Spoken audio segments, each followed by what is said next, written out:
সূরা ইউসুফ আমাকে কি শেখায় আপনারা একটু দেখেন। সূরা ইউসুফ থেকে আমরা শিক্ষা গ্রহণ করে নেই। সূরা ইউসুফ আমাকে বলতেছেন বিপদ এক সময় কেটে যায়। এই যে বিপদ আপনি দেখতেছেন, এক সময় আপনার বিপদ থাকবে না, এটা কেটে যাবে।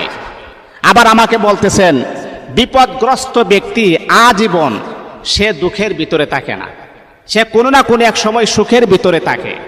একটা মানুষের বিপদ সারা জীবন থাকে না, থাকে। আপনি আজকে বিপদগ্রস্ত আছেন, কালকে আপনার এই বিপদটা নাও থাকতে পারে, আপনি সুখের ভিতরে পা রাখতে পারেন।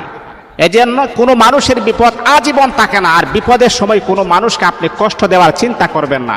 যদি পারেন একটু সহযোগিতা করবেন, না পারলে তাকে কষ্ট দেওয়ার চিন্তা ফিকির আপনি করবেন না।